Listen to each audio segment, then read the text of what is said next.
They say when you're experiencing trauma, you can't really process it until the immediate threat has passed. Which is why when one of my colleagues first asked me about a week ago if I would be willing to share my story of teaching, parenting during COVID 19, I thought, I don't know if I'm ready for that yet. But then I thought about how all of us are sort of collectively experiencing trauma right now. And it can only be helpful, I think, if we can share our stories and listen and learn and commiserate with each other. So, with that in mind, here's my story of COVID 19 teaching and parenting. My name is Mel Coryell, and I teach English and coordinate the International Baccalaureate Diploma Program at Shortridge High School, which is the oldest public high school in Indiana. It is part of Indianapolis Public Schools, and it is an urban, open access international baccalaureate school, and I love it there.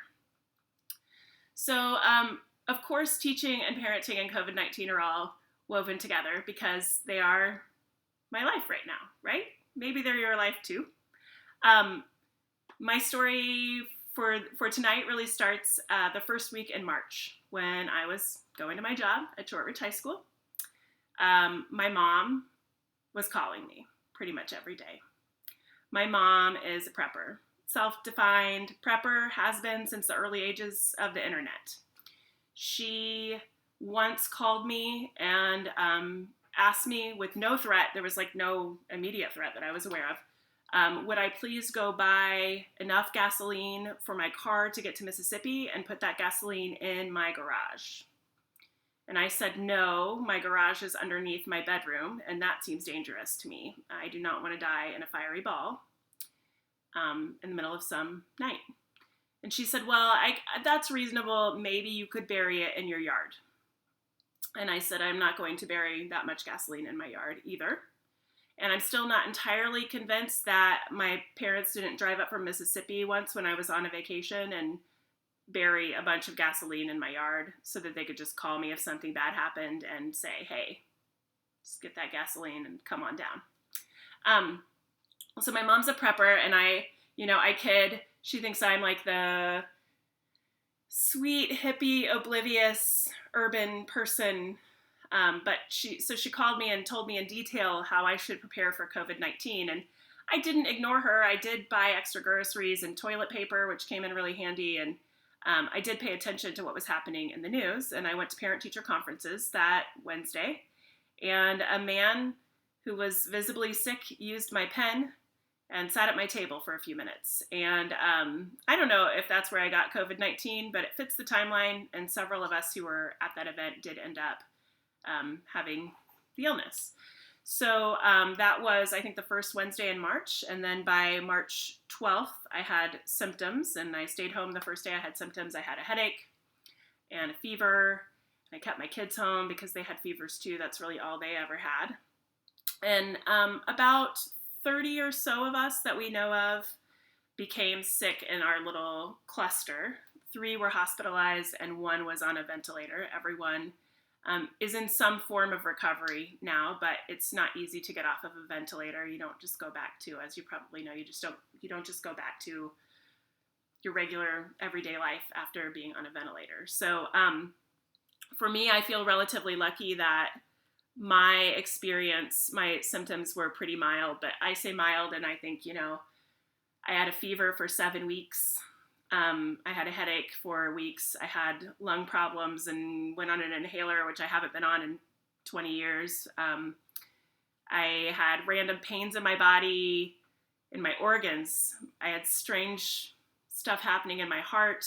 I had fatigue and sandpaper eyes some days and other symptoms that we don't even need to catalog here. I think the worst part of it was this feeling that I would, when I was trying to go to bed at night, that I might die when I was asleep because of all the strange things that were happening in the cavity, like in the center of my body. And that was really, really stressful and traumatic. And I was also lucky because I have friends and a great partner who I had to be separated from for, 8 weeks, because he lives in a different house, and we celebrated our first anniversary remotely. And, again, I'm still in the middle of this in some ways, and I'm still processing what all that means, and I'm sure I will be for some time. As a teacher, my experience has been, I don't know that I could sum it up in one word. I think in some ways our instruction has actually improved because we've had to really figure out what matters most. And we've had to really work together as a faculty. Our school has tripled in size in the last 6 years and moved locations. And every year has been a new challenge. And we just transitioned to a new principal for the first time from our founding principal, who's wonderful. And he really had to hit the ground running. He started, I think, in January. And by March, we were in COVID-19 mode. And he's done a great, great job. And I feel lucky to be at IPS and lucky to have witnessed the way IPS has responded to this situation. Their policy of holding students harmless has been incredibly helpful. And I know students and families in other districts who've not done that, and it's been really stressful on families. I think it has been sort of beautiful and uplifting to see that, we have this thing in our school we call Week Without Walls. It's 1 week where we go out into the world in May. And our students are doing all kinds of things. They're traveling, they're providing service, they're experiencing new things out in the world, Week Without Walls. I feel like now we're a school without walls, and it's way more than a week. And I think it's not just our school, but it's our whole district. IPS has provided laptops and Wi-Fi and food, and an IPS worker who's a friend of mine brought food to me from that food when they knew I was isolated in my home with my kids, just in case I needed something. And it has been, in that sense, really, really beautiful. I know that sometimes in these stories, what people want to talk about or what they want to hear about is the student stories, right? Especially, like, I work in an urban school district. My students, it's a high poverty district. My students have problems. And when I was a younger teacher and a younger writer, I used to really want to write about that. Like, I wanted to write about one student's experience, right?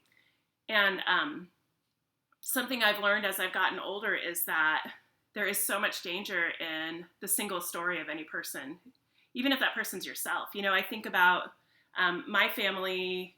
Half my family is from Appalachia, East Tennessee, and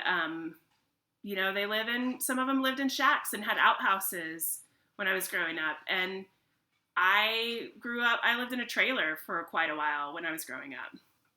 And when I tell that story, or I say those things, or I write them into one of my stories, people read them and they really jump to conclusions because we have only this single story of some of those things, right? So at one point someone said, well, you were abused, right? And I was like, what have I written? What have I said that has led you to believe that I was abused? And it came down to that I lived in a trailer because we have just this one story of what a trailer is. My trailer was great. It was new. We lived on a 3-acre plot of land. We had a great pole barn, and I had a little A-frame aluminum house that my stepdad built for me. And I had he took some telephone poles and built me this really tall, awesome tree house thing. And I had a professional volleyball net. It was wonderful, right? We can't make that assumption. You know that. But when I start telling the stories of my students, first of all, it's not my story, it's theirs. And second of all, there's just something that doesn't feel good to me about being in charge of someone else's story. But I do know that it's important to understand exactly how COVID is affecting our students, right? That's how we build empathy. So I can say that, I have students who are working more than 40 hours a week at age 15 in a grocery store, because it's the only income for their family. I have students who are taking care of their sick parents, students who can't get their medicine, students who don't have food, students who have lost family members to COVID-19. I have a student who was working with me on her IB work over the phone while she took care of her 4 younger siblings like a champ for 2 hours trying to get that last paper done and make sure it was finalized and in the right format. She was teaching a child to read while she was writing her paper for me.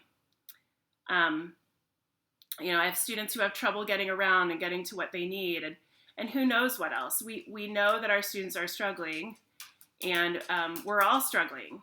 And I hope the story of education during this time is a story of empathy for those students and of support for those students, holding them harmless, but providing learning opportunities for them and doing what we can to connect with our students, support our students, and teach them. I know that's a little bit repetitive, but that's really what I see happening with education as a teacher right now from my vantage point, is a lot of care, kindness, grace, clear expectations, asynchronous learning, boiling it down to the best parts of pedagogy, I think, too. As a parent, I'm lucky because the supports of the IPS schoolhouse extended to my family. I got food from IPS. As I said, a friend brought some food. My kids are IPS students. I couldn't get out of the house. We were eating IPS lunch at our house. It was great. My students' teachers, so one of them, not my students, my daughter's teachers, one of them goes to my school, one of them goes to CFI 2. Their teachers have been wonderful. They have created manageable e-learning for my students. My kids are producing work, they are learning, they're connected, they're not overwhelmed, they're not stressed out by their school experience. And all of those teachers have provided grace, clear expectations, and support and feedback. And my larger teacher community has been wonderful during this time. Like, we could phone a friend for chemistry if we need to, which is wonderful. I am a hopeful person, but I fear that for many of us, it's going to get worse before it gets better. I think about this man who came to my house last night to pick up a tire. I had this extra tire and I posted it on Facebook, and he came and picked it up. And while he was here, he said, "Do you have any food?" And I gave him some food. Guess what? Some of it was that IPS school lunch food, and I told him about how he could get his kid food. And he left, and I thought about, I'm a student of history, the Great Depression, and, the hobo signs, the signs on people's houses that they would give you food. And I thought, with all of our supports, this man, he didn't know about those supports. He's just asking this stranger for food. And I thought, if there's one of him, how many more people are in that situation? What about we still have students that we haven't had contact with. What's happening with them? And then this morning I was texting with my friend Mark, who worked in IPS for many years and is retired. And I said, "How are you doing?" And he said, "We're fine, but we're worried about various friends and family and lots of poor people. We're lucky to be okay and to have a garden." And at first I thought, what a strange thing to say, worried about the poor people. Worried about the poor people. But then as I thought about it, I realized I'm worried about the poor people too, right? That's who I'm worried about. With all of their stories that can't be told in just one way, and with all of the many forms that poverty can take. And, I've been, in some sense, a poor person in those moments when I was in my bed, not sure if I was going to live till tomorrow. And it wasn't the same form of poverty that any other person experiences, because all poverty, again, there's no single story of any of that.